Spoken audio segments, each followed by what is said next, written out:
करेंगे वो बहुत इम्पॉर्टेंट टॉपिक है आज का, ख़ास तौर पर न्यू एंट्रेंट्स जो लॉ प्रोफेशन में आते हैं उनके लिए ये समझना बहुत ज़रूरी है। टॉपिक जो ये है वो है ऑर्डर 7 के बारे में, जो कि सिविल प्रोसीजर कोड 1908 के अंदर दिया गया है, जो बात करता है कि आपने प्लेंट मतलब जो दावा आपने दायर करना है उसके अंदर क्या क्या चीज़ें लिखनी है आपने, और क्या और कैसे आपने ड्राफ्ट करना है उसको। क्योंकि बहुत सारे बच्चों को नहीं पता होता कि दावा को लिखना कैसे, फिर वो गलत मलत लिख देते हैं और अपने सीनियर से उनकी बेइज्जती होती है या कोई ना कोई बहुत सारे मसले सामने करने पड़ते हैं, कुछ शर्मिंदगी भी होती है। तो मैं उम्मीद करता हूँ कि वीडियो देखने के बाद आप लोगों को प्रॉब्लम्स नहीं होंगी। तो लेट्स स्टार्ट विद, सबसे पहले जो आपने दावा लिखना है उसके अंदर particulars of the plaint section 1, order 7 का सेक्शन 1 है वो ये बात करता है कि सबसे पहले आप लिखेंगे कोर्ट का नाम, कि जिस कोर्ट में आप दावा दायर कर रहे हैं उस कोर्ट का नाम क्या है। मतलब for example in the court of senior civil जज लाहौर, आप अगर दावा दायर कर रहे हैं सिविल जज की अदालत में तो आप ये लिखेंगे कि आई एम, ऊपर आप ये लिख देंगे in the court of senior civil जज लाहौर। बेसिकली पहली बात ये है, ये आप लिखना है दावा दायर करने की पहली रिक्वायरमेंट ये है कि जी आपने पहला पॉइंट ये लिख दिया, आपकी प्लेंट में ये चीज़ आ गई, प्लेंट की पहली रिक्वायरमेंट पूरी कर दी आपने। फिर आप एक और चीज़ लिखेंगे, डिस्क्रिप्शन लिखेंगे और प्लेस ऑफ रेजिडेंट लिखेंगे, प्लेंटिफ की भी और डिफेंडेंट की, दो बातें ये होगी। मतलब प्लेंटिफ का नाम, उसके फादर का नाम, वो रहता कहाँ है, उसके बारे में सारा कुछ आप लिखेंगे प्लेंटिफ के बारे में। फिर आप डिस्क्रिप्शन पे आ जाएंगे, सॉरी फिर आप आ जाएंगे डिफेंडेंट के ऊपर। डिफेंडेंट के बारे में लिखेंगे कि डिफेंडेंट रहता कहाँ है, डिफेंडेंट की प्लेस ऑफ रेजिडेंट क्या है, उसका नाम और उसका पता क्या है, सारा आप लिखने के बाद फिर आप आएंगे फैक्ट्स के ऊपर। वो फैक्ट्स आप लिखेंगे उस बारे में कि फैक्ट्स क्या हैं, क्यों ये दावा मैं दायर कर रहा हूँ, इन फैक्ट्स की बना पर मैं ये दावा दायर कर रहा हूँ कोर्ट के अंदर। मतलब अगर मेरे प्रॉपर्टी पे कब्जा हो गया, मैं सारा बताऊँगा कि मेरी प्रॉपर्टी ये है, यहाँ सिचुएटेड है, यहाँ इस प्रॉपर्टी का मैं इस प्रॉपर्टी का मालिक हूँ और इस्लाम बंदे ने इस तारीख को मेरी प्रॉपर्टी पे कब्जा किया है, हालांकि इस प्रॉपर्टी पर मैं इस टाइम से काबिज हूँ। आप ये सारे फैक्ट्स अपने प्लेंट के अंदर लिखेंगे, ठीक है।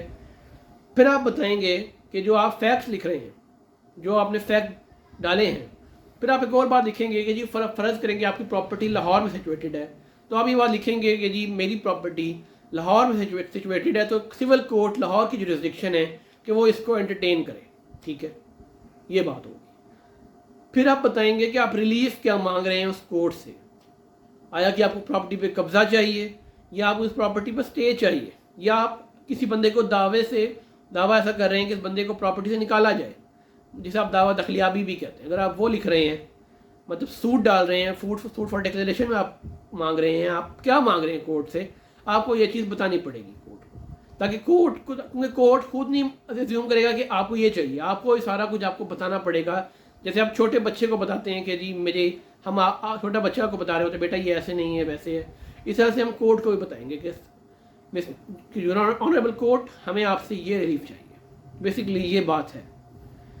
फिर आप लिखेंगे कि वैल्यू ऑफ सब्जेक्ट मैटर क्या है, मतलब प्रॉपर्टी कितने मरले की है और उसकी क्या वैल्यू है। मतलब 10 मरले की प्रॉपर्टी है, 10 लाख रुपए वैल्यू होगी, 10 लाख मरला होगी या जितनी भी होगी वो आप लिख देंगे अपने उसमें। और जुरिस्डिक्शन के बाद जो मैंने बताई आप वो भी लिखेंगे साथ साथ उसमें। ये बात होगी मेन बातें प्लेट के अंदर आपने लिखना क्या क्या है और कैसे कैसे लिखना है। फिर आपको एक और चीज़ सेक्शन 2 एक और बात करता है, वो बात करता है कि हर दावे के अंदर जो ड्राफ्ट होगा वो थोड़ा डिफरेंट होगा। अगर मनी सूट है तो आप लिखेंगे कि मैं मनी क्लेम कर रहा हूँ, उसमें मनी अमाउंट क्लेम करते हो, अगर आप अमाउंट क्लेम कर रहे हैं कि फ़लाँ बंदे ने मेरे इतने पैसे देने हैं, उसने नहीं दिए, आप ये नहीं लिख सकते कि फ़लाँ बंदे ने मेरे ये भी काम करना है, ये भी क्लेम नहीं किया। आप ये क्यों लिखेंगे? आप फर्ज करें मनी सूट है, आप उसमें प्रॉपर्टी की बात डाल देंगे, जी प्रॉपर्टी मेरी कब्जा हुआ है, कब्जा दिलाओ इससे मेरा, ऐसे नहीं होगा। पैसों की बात की हुई है तो पैसे ही रिकवर होंगे उस सूट से।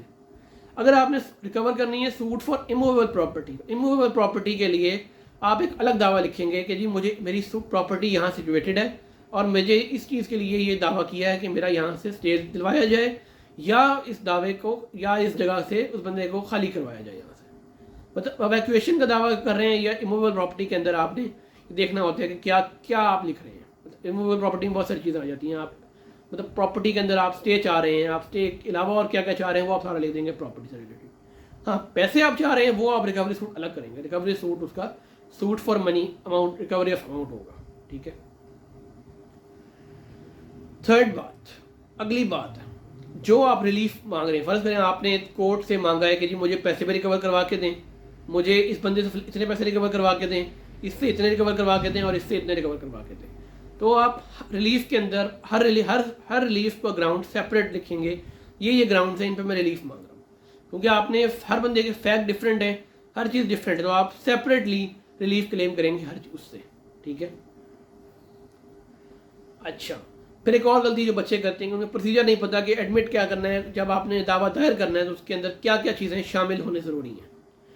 तो जब दावा दायर करते हैं तो आपने लिस्ट ऑफ डॉक्यूमेंट्स साथ लगानी है अपनी, मतलब जो आपने प्लेन दायर की है आपने, अगर आप प्रॉपर्टी सूट मांग रहे हैं, प्रॉपर्टी का क्लेम मांग रहे हैं कि मुझे इस प्रॉपर्टी पे स्टे चाहिए, मेरी प्रॉपर्टी है, ये बंदा गैर कानूनी तौर पर कब्जा करना चाहता है इस प्रॉपर्टी का, तो आप उसमें लिखेंगे कि आप उसमें सारे लिखेंगे, प्रॉपर्टी का डिटेल सारी लिखेंगे, डालेंगे सारी अपनी, मतलब आपने जो आपके नाम पे प्रॉपर्टी का इकरारनामा होगा वो लिखेंगे, वो डालेंगे, इकरारनामा किराएदारी जो कॉन्ट्रैक्ट होगा वो साथ लिखेंगे, आप सारी चीज़ जो चीज़ें आपको लगता है कि वो आपको फेवर में जाती हैं तो आप हर चीज़ साथ लगाएंगे अपनी। और जो आपने समन करवाए होंगे, मतलब दूसरी पार्टी को अगर आप जो आपने नोटिस भिजवाए हैं कि जी आपके खिलाफ दावा चल रहा है, आप इसमें आएँ और इसमें बुलाने के लिए अगली पार्टी को, ताकि वो अपना दावा के अंदर अपना मौक़िफ़ पेश कर सकें, तो वो सारे समन आप साथ लगाएंगे, उनकी लिस्ट है वो सब आप साथ लगाएंगे उस लिस्ट ऑफ डॉक्यूमेंट्स के अंदर, ठीक है।